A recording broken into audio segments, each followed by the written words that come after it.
Gen Talk.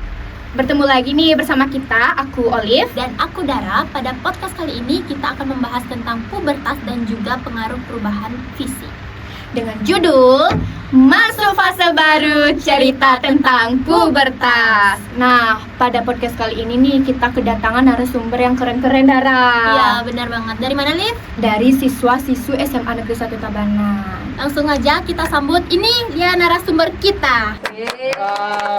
Halo. Saya agak geser sedikit ya. Oh iya. Kalian apa kabar nih? Baik dong. Udah semangat-semangat ya? Semangat banget. Nah, sebelum kita mulai berbincang-bincang, boleh dong kalian untuk memperkenalkan diri terlebih dahulu. Perkenalkan, nama saya Diputri Rizka Arini. Perkenalkan, nama saya Igusti Bagus Surya Dharma Wesaka. Perkenalkan, nama saya Kadek Kodi Mardi. Dan saya terakhir Berliana Putri yang sebagai fact checker. Maaf. Iya. Langsung aja kita mulai ke topik yang pertama. Oke, langsung jadi aku yang nanya. Jadi kan kita ini anak-anak remaja. Benar. Pasti sudah yang pernah mengalami, bukan pernah ya, pasti udah mengalami yang namanya pubertas. Jadi menurut kalian pubertas itu apa? Jadi menurut saya pubertas itu adalah masa pertumbuhan dari anak-anak menuju ke remaja. Di fase ini tubuh kita sudah mulai berkembang baik secara fisik maupun emosional. Dan ini juga tanda bahwa organ reproduksi kita sudah mulai matang. Bagus banget ya jawabannya, Olive. Jadinya kita lebih tahu ya. Nah, untuk pertanyaan selanjutnya aku mau nanya tentang perubahan fisik yang terjadi baik pada laki-laki maupun perempuan pada saat dia memasuki masa pubertas. Mungkin boleh salah satu dari kalian untuk menjawab pertanyaan ini. Kayaknya Surya ada semangat nih. Ya, pada laki-laki itu biasanya suaranya itu sudah mulai memberat dan mulai tumbuh jakun. Sedangkan pada perempuan itu sudah mengalami yang namanya menstruasi pertama dan pinggulnya mulai melebar. Dan intinya itu tubuh kita itu sama-sama bersiap untuk tumbuh dewasa. Wow. Kita lanjut aja ya ke pertanyaan berikutnya. Aku kepo nih, kan laki-laki itu mengalami yang namanya mimpi basah. Kenapa sih kok mimpi basah yang dikaitkan ke pubertas laki-laki? Kita kepo banget sebagai perempuan. Ya, betul sekali nih teman-teman. Mimpi basah atau dalam istilah medis disebut emisi nokturnal terjadi ketika seorang laki-laki mengeluarkan air maninya tanpa sadar nih, tanpa sentuhan fisik apapun. Aduh. Iya, aduh, ini dia lupa ya. Aduh. Ya, dia tanpa sadar. Ya, gitu ya. Nah, gugup ya narasumber kita. Karena ada kamera mungkin ya. Ya, lanjut ya, host. Hal tersebut bisa terjadi karena apa sih, dan itu menandakan tentang apa? Mungkin yang cowok ya, pertama yang harus jawab. Itu tandanya tubuh laki-laki itu sudah mulai matang.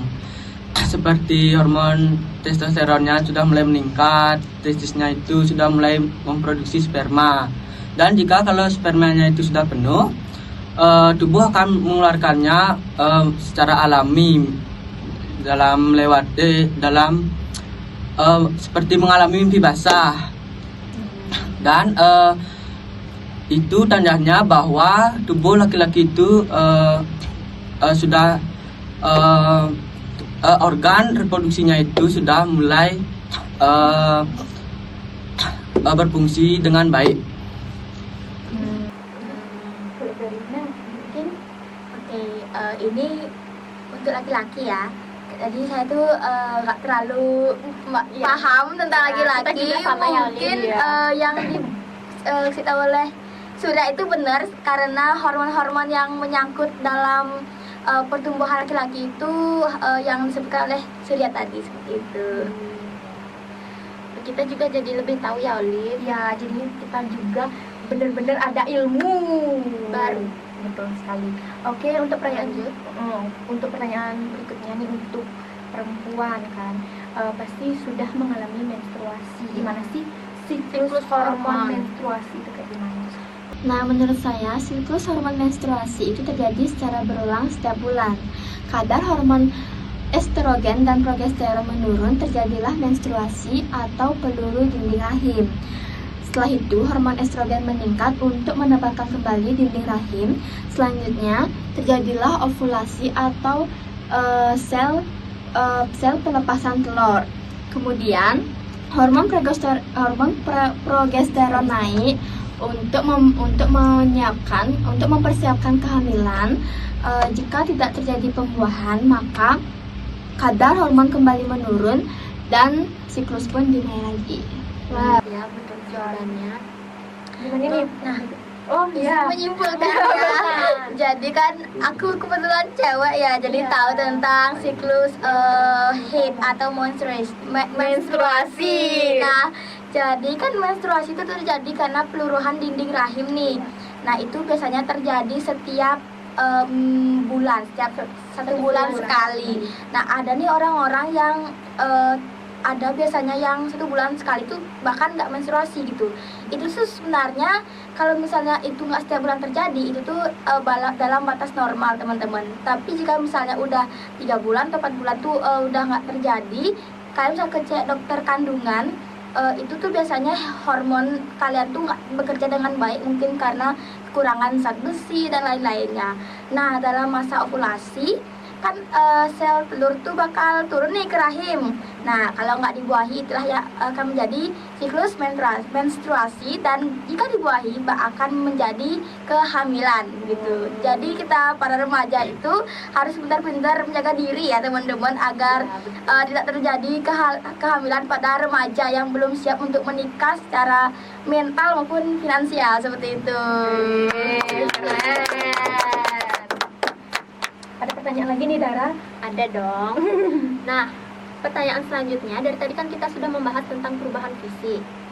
Aku mau tanya tentang kapan sih sebenarnya masa pubertas itu terjadi, baik pada laki-laki maupun perempuan. Apakah masanya itu sama atau justru malah berbeda? Mungkin bisa dari siapa dulu? Mungkin saya dulu ya.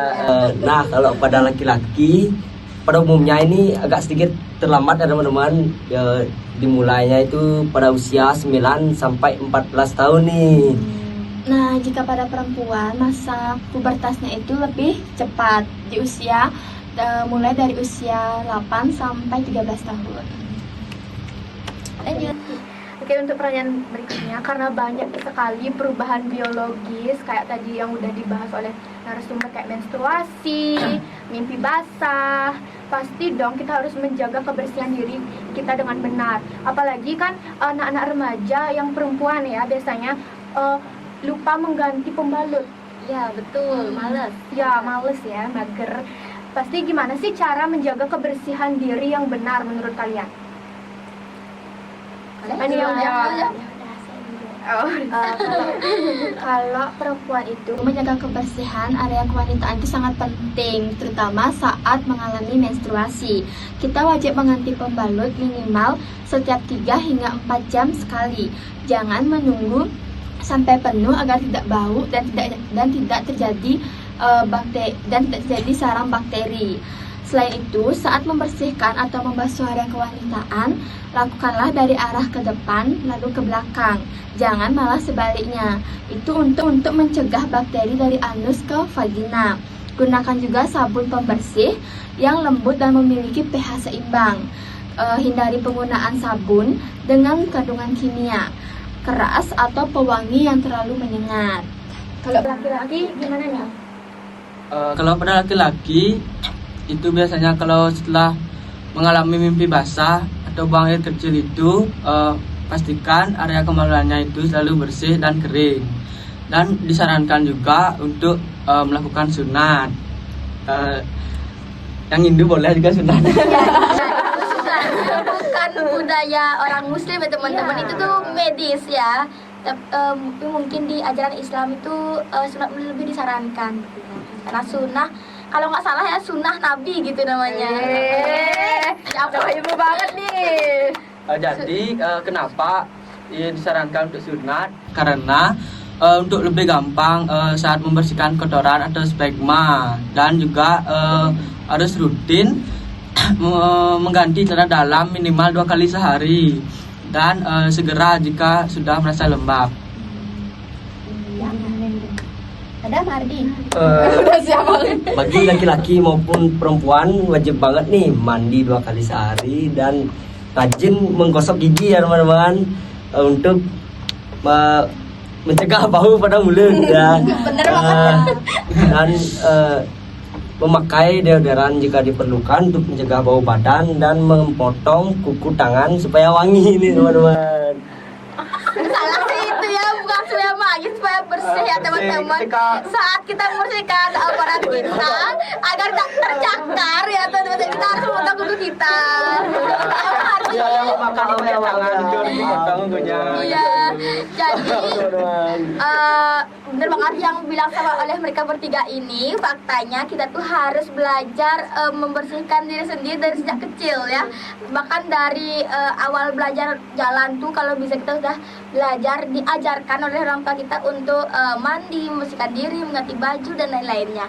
Nah ini dilakukan agar persiapan kita menuju jenjang remaja sampai dewasa, dan bahkan nanti kalau kita sudah mempunyai anak nih teman-teman yang lain. Nah itu dia sih. Oke deh, pertanyaan terakhir nggak sih nih? Ya. Jadi pertanyaan terakhir kan, karena banyak banget perubahan tubuh, banyak juga pasti remaja-remaja yang insecure, yang kurang percaya diri. Gimana sih kalian cara mengatasi hal ini? Oke, menurut saya sendiri wajar banget ya kalau kita itu merasa bingung atau minder di awal. Tapi kita harus ingat bahwa setiap orang itu pasti mempunyai waktunya berbeda-beda. Ada yang cepat tinggi, ada yang lambat, ada yang cepat berubah, ada juga yang belum. Itu pasti proses alami. Jadi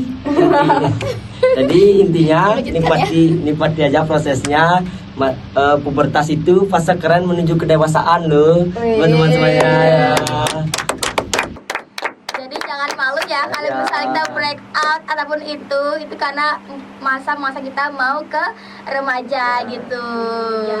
Dan itu lagi nih ya, buat teman-teman jangan minder ya, karena perubahan itu tandanya tubuh kita tumbuh dengan baik.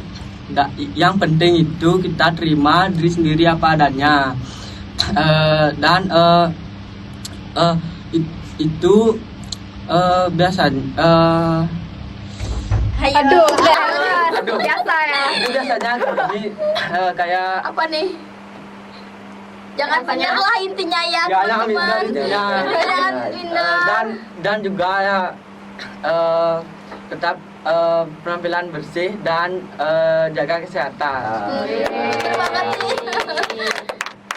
Oke, kesimpulan dari aku sebagai fact checker itu menurut mereka semua tuh bener banget ya teman-teman. Jadi jangan malu, jangan minder, jangan takut menjadi orang yang berbeda dari teman-teman yang lain. Nah itu tuh fase ya teman-teman. Nanti kalian setelah mengalami pubertas itu pasti bakal pelan-pelan memudar, karena itu juga salah satu reaksi dari hormon kita. Jadi teman-teman semuanya harus tetap nggak boleh sedih lah ya kalau misalnya kita jerawatan, atau yang laki-laki nih biasanya kan pubertasnya lebih lambat. Nah mungkin melihat teman-teman yang cewek kok udah tinggi, saya masih rendah gitu ya, rendah ya. Kayak jangan minder gitu teman-temannya, semua ada fasenya seperti itu, host. Bener ya? Jawabannya benar-benar keren-keren hati. Oke. Karena aku dengar-dengar juga nih 3 narasumber kita nih ada Yel. Wow. Ya, tentu. Aku baru tahu juga nih. Iya kan? Seru banget ya, pasti kita kepo, pengen dengar yel-yel dari narasumber kita. Apa Iya, langsung aja ya kita dengerin. Ya, ini mau barengan atau dipimpin? Barengan aja, barengan Oke, aja. kita bantu pimpin pakai Ya. hitungan. Ya. Dengan mundur kan maju nih. Iya. Coba Oke, 1, 2, 3. Hai Hai, teman-teman teman-teman remaja, remaja.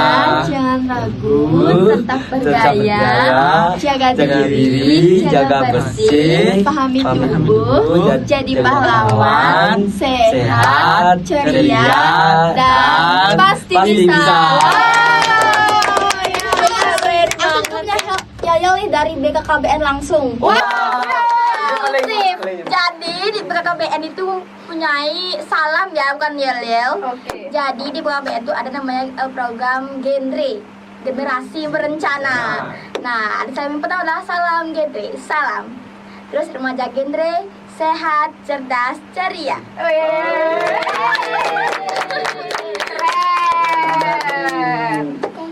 Ternyata pubertas itu masa fase yang keren. Kita tuh harus jalani dengan percaya diri dan apa, Dara? Menjaga kesehatan.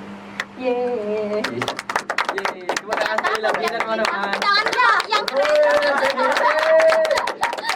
Ternyata podcast kita sudah berakhir sampai sini saja. Sampai bertemu di sesi Gen Talk berikutnya. Bye.